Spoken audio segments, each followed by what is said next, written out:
Food rights اور fuel rights. تیل کی قلت پہ ہنگامہ آ رہی ہوگی اس ملک میں, کیونکہ تیل نہیں. کیوں مجھے پتا ہے, میں پورٹس کا منسٹر تھا, وہ ہم مانیٹر کرتے تھے, مینیج کرتے تھے, تو اب کوئی نہ کوئی ڈیٹا آ جاتا ہے. آپ کے پاس تیل نہیں ہوگا, ڈیزل نہیں ہوگا, پیٹرول نہیں ہوگا, یہاں رائٹس ہو جائیں گے. اور جو حالات ہیں مہنگائی کے, وہ آپ جب پاکستان میں کبھی کوئی بھوکا نہیں مرا. جتنی بھی مہنگائی ہو گئی, یہاں بڑے لوگ ہیں پاکستان میں ماشاءاللہ. یہ ملک حکومت نے شاید نہیں چلایا, پاکستان دنیا کی ٹاپ چیریٹیز دینے والا ملک ہے. پاکستان کے اندر بڑے دل والے لوگ رہتے ہیں. اگر حکومتیں کام ٹھیک کرتی تو ٹیکس بھی بڑھ جاتی. جیسے ہماری حکومت میں ریکارڈ ہم پہنچ گئے تھے بغیر یہ سب تماشے کیے, 6.2 ٹریلین ہم نے پہنچ گئے تھے, آلموسٹ ریکارڈ تھا. جو پریڈکٹڈ تھا یعنی ٹارگیٹڈ تھا اس سے اوپر تھا. وہ اس لیے تھا کہ لوگ بھروسہ کرتے تھے حکومت پہ, کریڈیبلٹی پہ. اس لیے عمران خان ٹی وی کے اوپر بیٹھتے ہیں اور کہتے ہیں جی فلڈ کے لیے پیسے دے دو, اربوں روپے پوری دنیا سے لوگ دے دیتے ہیں. سو میرا کہنے کا مقصد ہے کریڈیبلٹی ہوتی ہے, جو پولیٹیکل اسٹیبلٹی کے مطلب ہوتا ہے. حکومت میں کریڈیبلٹی ہوتی ہے, اور پولیٹیکل اسٹیبلٹی کے ساتھ اکنامک اسٹیبلٹی ٹوٹل جوائنٹ ہے, وہ ساتھ ساتھ آتی ہے. فوڈ رائٹس ہونے جا رہے لگے, خدا نہ خواستہ لوگ یہاں روٹی کے لیے ایک دوسرے کو ماریں گے. میں ہاتھ جوڑ کے کہہ رہا ہوں پاکستان کو, یہ ادھر نہ پش کریں. وہ جو سری لنکا کی مثال دیتے ہیں, بڑا چھوٹا سا ملک ہے سری لنکا, وہ کرپشن سے ڈوبا تھا, وہاں وہ نہیں ہوا جو یہاں ہوگا. آپ کو شاید اندازہ نہیں ہے ہیٹریٹ کتنی ہے یہاں پہ اس وقت. یہ جو نفرت ہے نا, یہ جو آپ کو فلڈز میں نظر آئی اندرون سندھ, جو لوگ حاکموں کو یہاں کے نفرت زدہ آنکھوں سے دیکھ رہے تھے, پہلے تو وہ گھبراتے تھے, اب وہ مرنا ہی نہیں. انہوں نے مرنا ہی ہے تو کہتے ہیں مرنا ہی ہے تو ہم ایسے لڑ کے مریں گے, ادھر نہ لے جائیں پاکستان کو. اور یہ جو زرداری بیٹھا ہوا ہے ساری گیمیں پیچھے سے کھیل رہا ہے, اس نے تباہ کر دینا ہے اور تباہ کر دیا ہے. اگر ڈی ایچ ایل کمپنی ایک لیٹر نکال دے اور وہ کہے کہ 70 کلو سے زیادہ کا پارسل اب پاکستان سے باہر میں نہیں بھیج سکتا, کیونکہ جو آپ ہمیں 70 کلو کے پیسے جمع کراتے ہیں روپے میں, وہ اسٹیٹ بینک مجھے ڈالر میں باہر نہیں بھیجنے دے رہا, تو یہ اس سے بڑی کیا مثال ہوگی کہ آپ اس وقت افیکٹولی ڈیفالٹ ہو چکے ہیں. تو اس وقت جو لوگ مجھ سے اکثر پوچھتے ہیں کہ ڈیفالٹ ہونے کے بعد ملک میں کیا ہو جائے گا, قرآن بچ جائے گا, ایسا نہیں ہوتا. آپ آج کی جو سچویشن ہے اس سے کیا ورسٹ ہوگی.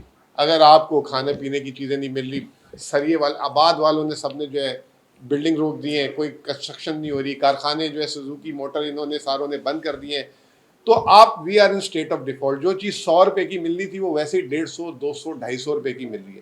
کل جو ہے 16 کلو کا جو تیل کا کنستر ہے وہ 9,500 روپے کا ہو گیا ہے, اور اس کی جو قیمت ہے وہ 5,000 سے اوپر نہیں ہونی چاہیے تھی, کیونکہ ملک میں شارٹیج ہے اور اس وقت مافیاز اور یہ بھی پیسے بنا رہے ہیں, کوئی پرائس کنٹرول نہیں ہے. تو کہنے کا مطلب یہ کہ اس سے برے حالات اور کیا ہوں گے, نمبر 1. نمبر 2, اب ایک جو بات آ گئی ہے, ہم نے اپنے وائٹ پیپر میں بھی کہی تھی کہ اتنی زیادہ بلیڈنگ کر دی ہے, اتنی زیادہ بلیڈنگ کر دی ہے, اب پاکستان کو ڈیٹ ری اسٹرکچرنگ یا ری پروفائلنگ پہ جانا پڑے گا.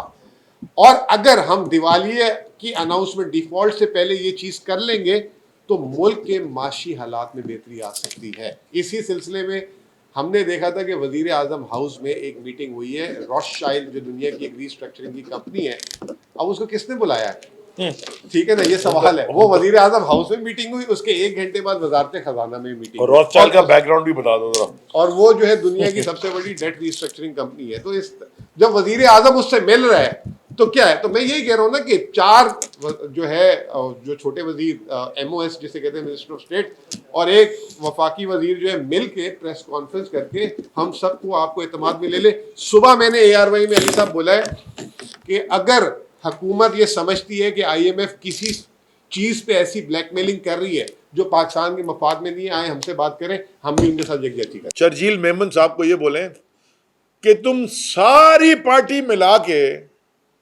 ڈول دھماکہ کر کے اتنا بڑا جلسہ پیپلز پارٹی پاکستان میں لاڑکانہ میں بھی نہیں کر سکتی جتنے لوگ عمران خان کے ساتھ کوٹ گئے تھے, یا لاہور میں یا اسلام آباد میں.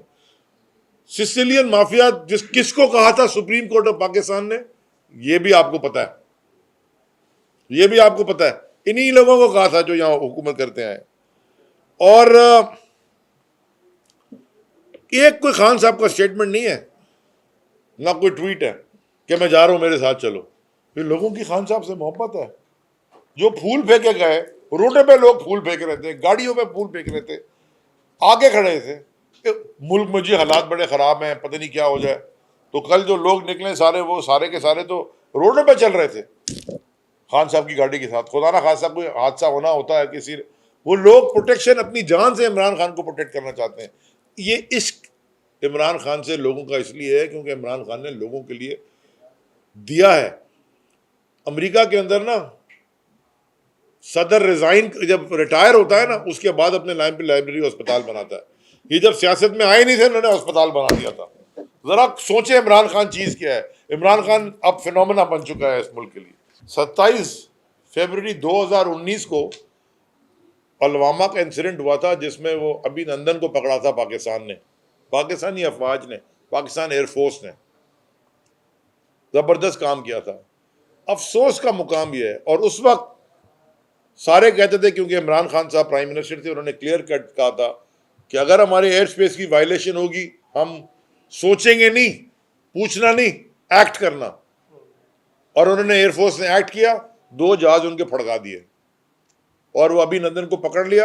اور یہ بھی تاریخ میں پہلی دفعہ ہے, جو میں نے آپ سے پہلے بات کی شروع میں, کہ جنگ کے قوانین جو ہمیں اسلام نے سکھائے, کہ اس کو پکڑا, اس کو چائے پلا کے سوال جواب کر کے اس کو خود ہینڈ اوور کر دیا. یہ بہت بڑا سٹیپ تھا ہندوستان کے لیے. اور یہ 27 فروری 2023 پاکستان کے ریٹائرڈ لیفٹیننٹ جنرل 80 سال کے امجد شعیب جو اپنا پوائنٹ آف ویو دے رہے تھے, آپ سے ہو سکتا ہے اتفاق نہ کرتے ہوں, ہاں یہ حکومت ان کو اریسٹ کر لیتی ہے. اور میں نے یہ بھی سنا ہے کہ جو ویٹرنز آف پاکستان کی ایک میٹنگ تھی, جو کہ بریگیڈیئر محمد محمود صاحب ہیں, senior most living stalwart of Pakistan army, 1 PMA کے, فرسٹ PMA کے ہیں, فرسٹ PMA کے ہیں, پہلی PMA کورس کی, ان کے گھر میں تھی اور وہاں بھی ریڈ ڈالا گیا اور وہاں ان کو بھی ڈرایا دھمکایا گیا. سو دیرفور یہ حکومت ہوش کے ناخن تو اب رہ ہی نہیں, کھو چکی ہے, مورل اتھارٹی بھی کھو چکی ہے. الیکشن سولوشن, خیبر پختونخوا اور پنجاب میں اسمبلیز ڈیزالو ہوئی تھیں, اسی لیے جیل بھرو تحریک کا آخری سٹیج سندھ کا تھا, جو ابھی 6 اور 7 تاریخ کو ہوا تھا. 6 تاریخ کراچی اور 7 تاریخ حیدرآباد. اور سینیٹر اعجاز چودھری صاحب اس وقت کراچی میں ہی ہیں, کل وہ حیدرآباد میں تھے. آج ان کی ہم سب سے اسی کے اوپر میٹنگ تھی دوپہر میں. تو کیونکہ KPK اور پنجاب کے وہ قانون کی اور کانسٹیٹیوشن کی وائلیشن ہو رہی تھی, اس لیے اس کا پہلا ٹارگٹ وہ تھا جو کہ اچیو ہو گیا.